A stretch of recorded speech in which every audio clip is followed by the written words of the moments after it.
how far would you say starting out, because I have no idea like how far my money would go with this. If I put $20,000 into my first fix and flip, how far do you think it could go? Like what kind of properties would I be looking at? What kind of price ranges? Like what would I expect for my first fix and flip with that kind of budget? So I always tell people as a rule of thumb, for a fix and flip, you need 25% of the purchase price. Okay. So if it's $100,000, you need 25 grand. And that 25 grand covers your down payment and it covers your closing cost. And it's not an exact science, but it's pretty darn close. Another way of saying it is 25,000 per 100,000. So if you're buying a place for 200,000, you need 50. You're buying a place for 300,000, you need 75 grand. The other thing would be is to reach out to people you know and see if they want to invest with you. I'd say almost everyone's afraid to do that because like, oh, who the hell's going to invest with me? But in reality, if we can have, especially I think probably with women it's better, but for guys to actually have a real conversation that's not a postured bullshit conversation. Really, you sit down with your buddies and go, hey, here's what I'm doing. Right. Like in my particular case,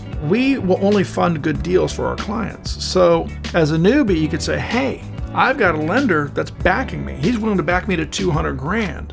Or he's willing to back me to 100 grand. He's willing to put 100 grand. All I got to do is come up with 25. So I've got an investor that trusts me enough and will verify the deals because he's not writing a check for 100 grand, 200 grand, $1 million if the deal's a nonsense deal. So it gives you some credibility to go out to some other friends. Let's say you got to come up with 20 grand. Most people go, well, where the hell am I coming up with 20 grand? Well, you don't have to come up with 20. You got to come up with 4 buddies that have 5, right? Mm-hmm. Not all our buddies, but most of our buddies probably wouldn't mind making a few bucks, getting ahead if they could turn their 5 into 6. They'd be happy. It's a grand that they made and they did nothing for. I call it like a poker party. Okay. You know, you sit down with your buddies. People go to Vegas and piss away $1,000, $2,000, but they won't think about investing it instead. So it's kind of like you sit down with your buddies and go, here's what we're doing. And everything is stocked against, like me, where you would sit there and go, hey, is this a good deal, Chief? No, it's not. Okay. But if I'm willing to write the check on your deal, then you can look at your friends confidently and go, well, if he's writing a check for 150 grand, we should be able to write a check for 30 grand.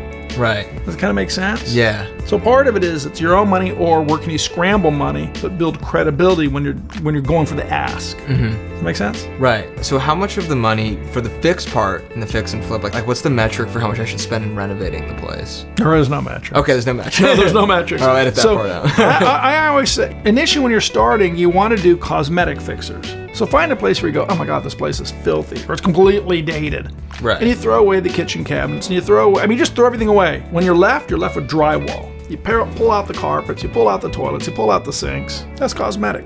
You don't want to say, well, let's add a second story. Right. Let's make it bigger. Let's reconfigure the floor plan.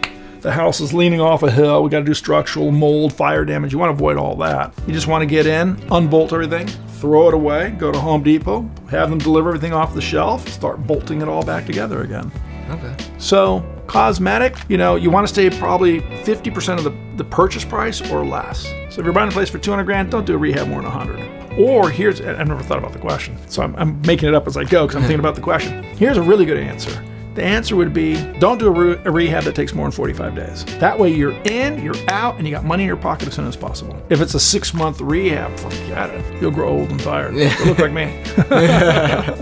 So here's a question while you're thinking. Oh, what's up? What's holding you back? The only thing really holding me back is how much money do I put in. And also, I don't have the formal education to know how to do a fix and flip. I also don't have a background in construction. You were just talking about the renovation, all the cosmetic changes of the home. Right. I don't know how to handle all that. I know you have a background in construction. Right. Do I just go in myself and go, yeah, I guess this is how this works? Or do I have to hire a bunch of contractors and then they wring me dry? And a lot of them will. Yeah. So how does that get handled? For someone like me who has no background in construction. Right.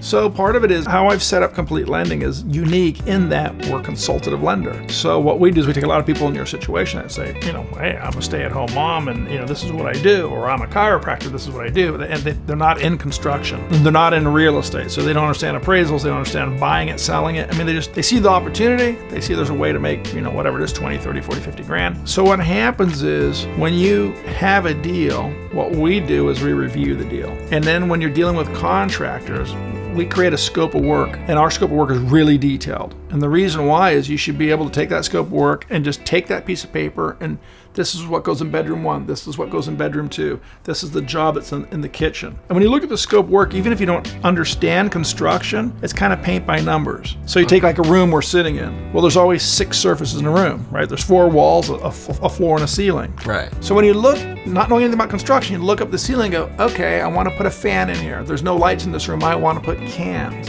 Okay. You look at the walls. Oh, that wall needs to be patched or whatever. Or you might look and, oh, that window needs to be replaced. So you kind of break it down. And even if you're doing stuff remotely, you can look at the photos and see what kind of condition a place is in. You can have a video sent to you and you can look at the video and go, okay. And when you slow down the rehab process and just go, let me just look surface by surface by surface by surface. Hey, this room has carpet. I'd like to see wood floor in there. So when you break the piece of the puzzle down like that, then it's not such a big deal. When you sit there and go, I'm not rehabbing a whole house, I'm taking it room by room by room, then suddenly it's manageable. You have to build a team that supports you. You got to have an agent that's not good, but great. You have to have a lender that's not good, but great. You have to have a contractor that's not good, but great in any business. So part of it is getting to know those people, making the introductions, and just talking to them. Where do I find the right people? Phone calls, lots of phone calls. You just got to roll calls. You just got to talk to people, referrals. Just like in Zillow, for example. Let's say we're going to look at doing deals in, Tampa, St. Pete, Florida. We don't know anyone in St. Pete, Florida. So I can go into Zillow and I can pull up at the top of Zillow agent. And in Zillow, it'll tell me who the top producing agents are because I can look at their volume. Well, here's Joe Blow and he sold 3 homes this year. Probably not who I want to work with. Here's Mary, she sold 42 homes this year. Okay, she seems pretty competent. So you can find out who the players are. You can call a title company in anywhere in the country. You can call like Chicago Title. You can call them and say, I want to find who my title rep is in St. Pete, Florida. Oh, right here, it's Mike. Great. Hey, Mike, my name's Chief. I'm new to the area. I'm new to real estate investing. I'm looking at picking up some properties in St. Pete. I got a simple question for you. Give me the name of the top 3 agents that you know are great, that are honest, that are hardworking. Give me your 3 best names because I'd like to reach out to them. Title reps are the social butterflies of the business. They'll go, yeah, sure. Call this guy, call this guy, call this guy. Great, thanks. Now you were just introduced by the title rep. So now you can call people and say, hey, I forgot what name I used for the title rep. So, Joe told me to give you a call at Chicago Title. So now you've got a referral, you're in, and they're reliable agents. They're solid. So you start with them. Then when you're talking to the agents, get some intel about the market. Hey, by the way, who would you recommend as like a really good lender in your area? Who do you like, to fix places up? They all know good lenders. Who do you know as a contractor? They know who to fix places up. They know who does the lending. They know who does the escrows. So they have all those contacts. So they'll introduce you to the contractor, to the lender. So in a few literally in one day or 2 days of phone calls, you would have a complete, solid, reliable team.